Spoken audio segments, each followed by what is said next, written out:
20 വർഷം കൊണ്ട് കേരളത്തെ മുസ്ലിം രാജ്യമാക്കി മാറ്റും. അതിനുവേണ്ടി യുവാക്കൾക്ക് പണം കൊടുത്ത് അവരെ മതം മാറ്റുന്നു.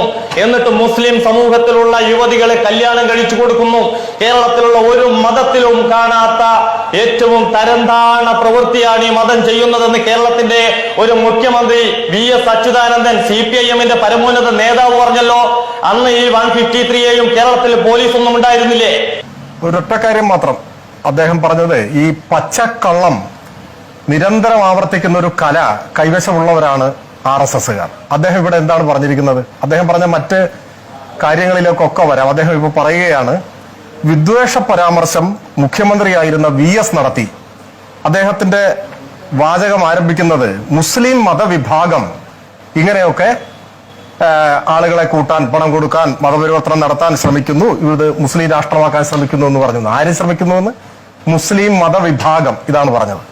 ഞാനിവിടെ അന്ന് ഈ പരാമർശ വിധേയമായിട്ടുള്ള കാര്യം VS പറഞ്ഞത് അമൃത ടെലിവിഷൻ ചാനൽ, അതാവുമ്പോ ഇവർക്കും സ്വീകരിക്കാൻ കഴിയുമല്ലോ, ആ അമൃത ടെലിവിഷൻ ചാനൽ റിപ്പോർട്ട് ചെയ്ത ആ ഭാഗം ഒന്ന് പ്ലേ ചെയ്യാം. നിങ്ങൾ ദയവായിട്ട് ഇതൊന്ന് കാണിക്കണം. 20 വർഷത്തിനകം മുസ്ലിം ഭൂരിപക്ഷ പ്രദേശമാക്കാനുള്ള ശ്രമങ്ങളാണ് പോപ്പുലർ ഫ്രണ്ട് നടത്തുന്നതെന്ന് മുഖ്യമന്ത്രി VS അച്യുതാനന്ദൻ. ഇത് തിരിച്ചറിഞ്ഞ ആര് നടത്തുന്നതെന്നാ പറഞ്ഞത്? കേട്ടോ? കേൾക്കാൻ കഴിഞ്ഞോ? കേൾക്കാൻ കഴിഞ്ഞു. കംപ്ലീറ്റ് കേട്ടോ. അവിടെ നിക്ക്. പോപ്പുലർ ഫ്രണ്ട് ഇങ്ങനെ ചെയ്യാൻ ആലോചിക്കുന്നു, അവരുടെ പദ്ധതി ഇതാണ് എന്ന് പറഞ്ഞതിന് നിങ്ങൾ മുസ്ലിം മതവിഭാഗം എന്ന് ഇവിടെ ചർച്ചയിൽ ആവർത്തിക്കുന്നു. പോപ്പുലർ ഫ്രണ്ട് സമം മുസ്ലിം മതവിഭാഗമെന്ന് നിങ്ങളോട് ആര് പറഞ്ഞു? പോപ്പുലർ ഫ്രണ്ടിനെതിരെ കേരളത്തിന്റെ മുഖ്യമന്ത്രി ഏറ്റവും വർഗീയ ഭീകരവാദം നിങ്ങളെപ്പോലെ തന്നെ ഉയർത്തുന്ന പോപ്പുലർ ഫ്രണ്ടിനെതിരെ, അവരുടെ ചില പദ്ധതികൾക്കെതിരെ കേരളത്തിന്റെ മുഖ്യമന്ത്രി ഒരു ആരോപണം ഉന്നയിക്കുമ്പോൾ അത് നിങ്ങൾ എങ്ങനെയാണ് മുസ്ലിം മതവിഭാഗത്തിനെതിരാക്കുന്നത്? കേരളത്തിലെ മുസ്ലിങ്ങളെല്ലാം പോപ്പുലർ ഫ്രണ്ടുകാരാ?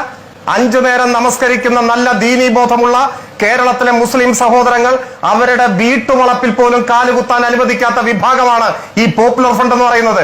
അവരെ നിങ്ങൾ മുസ്ലിം മതവിഭാഗമാക്കി മാറ്റണ്ട.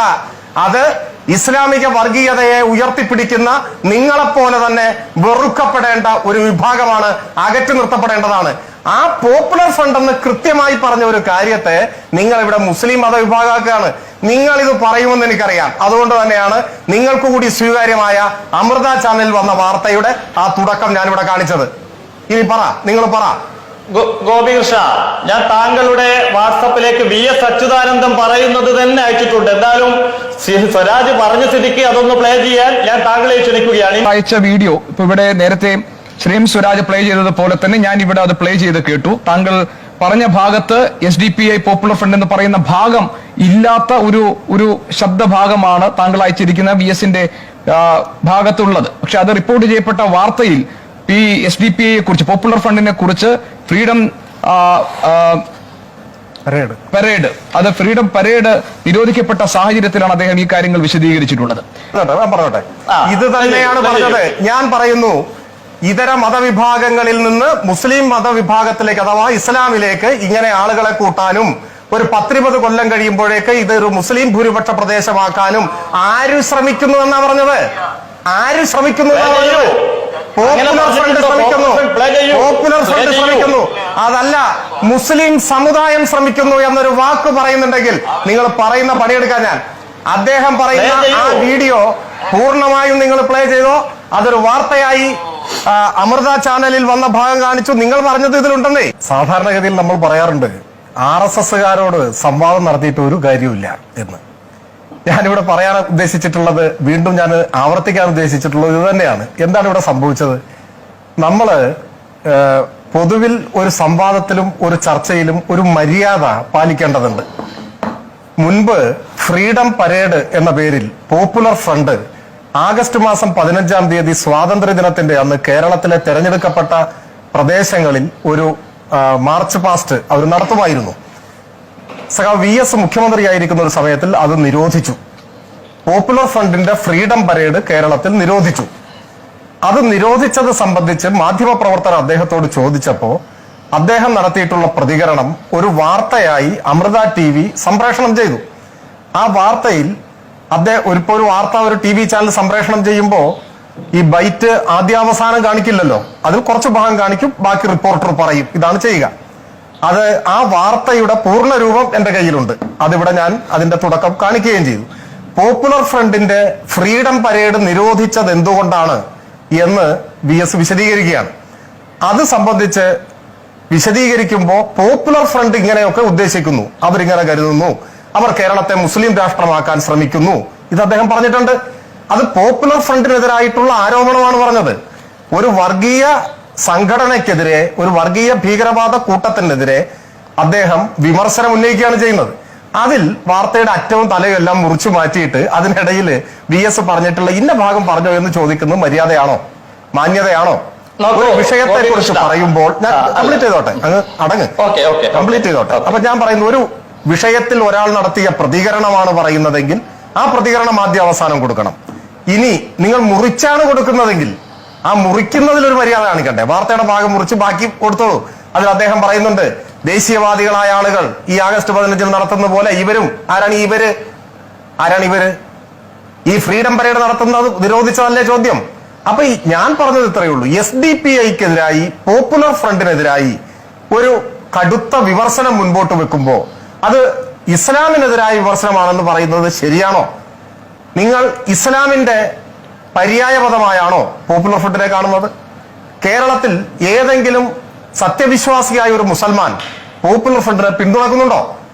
അവർ ഇസ്ലാമിക സ്വത്വത്തെ ഉപയോഗിച്ചുകൊണ്ട് നിങ്ങളെപ്പോലെ തന്നെ ഭീകരവാദം നടത്തുന്ന ആളുകളല്ലേ? ഇതാണ് യാഥാർത്ഥ്യം. എനിക്കിനി നിങ്ങളോട് തർക്കിക്കാനൊന്നുമില്ല. ഇത് ഈ യൂട്യൂബിൽ ലഭ്യമാണ്, ഇതിന്റെ പൂർണ്ണമായ രൂപമുണ്ട്. അത് മുറിച്ച് നിങ്ങളെ പോലെയുള്ള RSS പ്രവർത്തകർ അത് മുറിച്ച് ഇട്ടിട്ടുള്ളത് കൊണ്ട് അത് നോക്കിയാലും അദ്ദേഹം പറഞ്ഞിട്ടുള്ള കാര്യങ്ങൾ ഇതാണ് എന്ന് വ്യക്തമാവുന്ന കാര്യമേ ഉള്ളൂ. ഞാൻ ഒരു കാര്യം കൂടി പറഞ്ഞ് അവസാനിപ്പിക്കാം. ഈ ചർച്ചയിൽ നമ്മൾ എന്താണ് ചെയ്യുന്നത്? ശ്രീ PC ജോർജ് നടത്തിയിട്ടുള്ള വർഗീയ വിദ്വേഷം വമിക്കുന്ന പ്രസംഗം അതിനെ തള്ളിപ്പറയുന്ന ഒരു ചർച്ചയായി രൂപാന്തരപ്പെടേണ്ടടുത്ത് BJP പ്രതിനിധിയോട് ചോദിച്ചു, നിങ്ങൾ ഇതിനോട് യോജിക്കുന്നുണ്ടോ? അതാണ് ചോദ്യം. അദ്ദേഹം ഇതുവരെ മറുപടി പറഞ്ഞോ? അദ്ദേഹം PC ജോർജിന് വേണ്ടിയും വാദങ്ങൾ ഇങ്ങനെ നിരത്തുകയാണ്. പക്ഷെ യോജിക്കുന്നു എന്ന് പറയാനൊരു ധൈര്യം ഇപ്പോഴും അദ്ദേഹം കാണിച്ചിട്ടില്ല. അദ്ദേഹത്തോട് ഞാനും ചോദിക്കുന്നു, പറയാൻ അദ്ദേഹത്തിന് സന്മനസ്സുണ്ടെങ്കിൽ പറഞ്ഞാൽ മതി. ശ്രീ PC ജോർജിന്റെ പ്രസംഗത്തോട് നിങ്ങൾ യോജിക്കുന്നുണ്ടോ? നിങ്ങളുടെ കേന്ദ്രമന്ത്രി വന്ന് പിന്തുണ കൊടുത്തു, നിങ്ങൾ യോജിക്കുന്നുണ്ടോ? വ്യക്തി എന്ന നിലയ്ക്കോ സംഘടനയുടെ പ്രതിനിധി എന്ന നിലയ്ക്കോ ആ പ്രസംഗത്തോട് നിങ്ങൾക്ക് യോജിപ്പുണ്ടോ? നിങ്ങൾ അതിനെ തള്ളുന്നോ കൊള്ളുന്നോ? കേരളീയ സമൂഹത്തിൽ അത്തരം പ്രസംഗങ്ങൾ എന്ത് പ്രത്യാഘാതമാണ് ഉണ്ടാക്കുക? വേറെ കുറെ ആളുകളും പറഞ്ഞിട്ടുണ്ട്, ആരും കേസെടുത്തിട്ടില്ല എന്ന് നിങ്ങൾ പറഞ്ഞു. കേസെടുത്തിട്ടുണ്ട്. നിങ്ങൾ കളവ് പറയാണ്. ഞാൻ വിനയത്തോടെ പറയുന്നു, നിങ്ങൾ കളവ് പറയാണ്.